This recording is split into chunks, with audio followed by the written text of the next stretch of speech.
All right, let's dive into one of the most foundational origin stories ever told. For this explainer, we're not really getting into deep theology. Instead, we're going to explore the first 3 chapters of Genesis as a powerful story, a narrative that has literally shaped human thought for centuries. And boom, the story just kicks off with this massive statement. It's so simple, so direct, and the scale is just cosmic. There's no long introduction, just this powerful declaration that sets the stage for everything, and I mean everything that comes next. So right away, the narrative sets up a problem. The world is described as formless and empty, basically a state of total chaos and darkness. The rest of this first part of the story is all about taking that chaos and turning it into something finished, something ordered and full of life. And you see this really cool rhythm to how it all gets put together. Over 6 days, the world is built, piece by piece. Light gets separated from dark, the sky from the water, land pops up and starts growing things. It all builds with this really clear logic, and after each step we get this refrain, "And God saw that it was good." It's like this constant seal of approval on the process, which wraps up with a final day of rest. And then we get to day 6, which is kind of the grand finale of Creation Week. After all the animals are made, humanity appears on the scene. And they're set apart by this one really unique detail. They are created in His own image.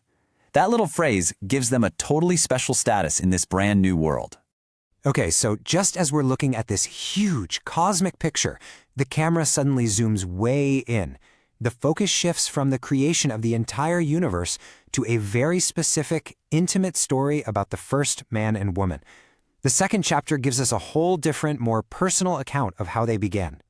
And this is where it gets really interesting, because we actually get 2 different creation sequences. In that first wide-angle view, man and woman are made together at the very end.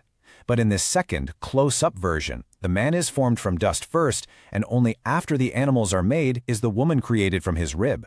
It's like switching from an IMAX movie to an intimate character study. So where does this second story take place? In the Garden of Eden. It's described as this perfect, lush paradise, basically a world inside the world, planted just for the man.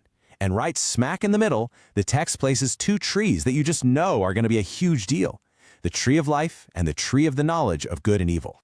So you've got this perfect place, right? And there's only one rule. Just one. A single boundary is set. The man can eat from any tree he wants, except that one. And the consequence for breaking that rule is laid out in crystal clear terms. Do this, and you will die. This one rule basically sets up the entire conflict of the story. All right, so the rule is on the table. And what happens next? A new character enters the scene, the serpent. The text just calls it more crafty than any other animal, and it immediately goes right for the one and only prohibition in the entire garden. Now, the serpent is smart. It doesn't just come out and say, break the rule. Nope, it starts with a question. And it's a question that subtly twists the original command. By exaggerating the rule from one tree to any tree, it plants this little seed of doubt, making God's command sound way more restrictive than it actually was. The woman corrects him, but that's when the serpent makes its real move. First, it directly contradicts God's warning. You will not certainly die. Then, it reframes the motive behind the rule. It claims the prohibition isn't for their protection at all. It's because God is trying to keep them from becoming His equals, from getting a hold of this special knowledge. What's so fascinating is that the text actually walks us through her thought process. It breaks down her reasoning into 3 parts. She sees it appeals to her physical desires. It looks like good food. It appeals to her aesthetic sense. It's pleasing to look at. And it appeals to her intellect. It promises that wisdom the serpent was talking about. It ticked all the boxes. And here we are. This is the moment the entire story hinges on.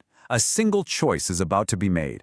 And according to this narrative, that choice is going to fundamentally change the state of humanity and their entire world forever. And the way it's written is so simple. There's no dramatic music, no slow motion. It just says, she took some and ate it. And then a really crucial detail. Her husband was right there with her, and he ate it too. No hesitation mentioned. The story presents it as a shared act, a joint decision.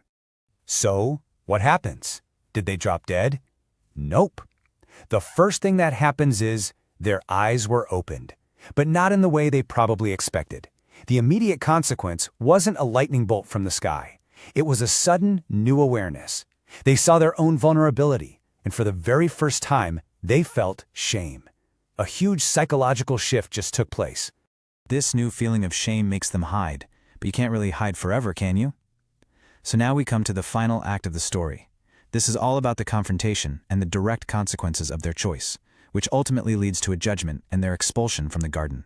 And the first thing we see in this new eyes-open state is the blame game. It's almost instinctual. When God confronts the man, what does he do? He immediately points the finger at the woman. Then God turns to the woman, and she points the finger at the serpent. Nobody takes responsibility. It's just this rapid-fire deflection of guilt. So after the blame game, the judgments are handed down, and they are very specific to each character. The serpent is cursed. The woman is told she'll face pain in childbirth and a changed relationship with her husband. And for the man, his work of cultivating the earth will no longer be easy. It's going to be hard labor, a constant struggle against the ground itself. And baked right into the man's judgment is this incredibly famous, powerful line. It connects humanity's origin, being formed from dust, directly to their final destiny.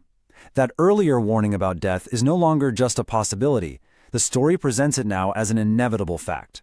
Mortality has officially entered the human story. But before they're kicked out, there's this really fascinating little moment. To deal with their new sense of shame, God makes them more durable clothes out of animal skins to replace the fig leaves they'd made. It's this strange act of provision that happens right before the final act of banishment. And then, that's it. The exile is permanent. They're driven out, and the way back is sealed. The text uses this incredible, fiery imagery of angelic beings and a flaming sword to make one thing absolutely clear. There is no going back. Access to the tree of life is now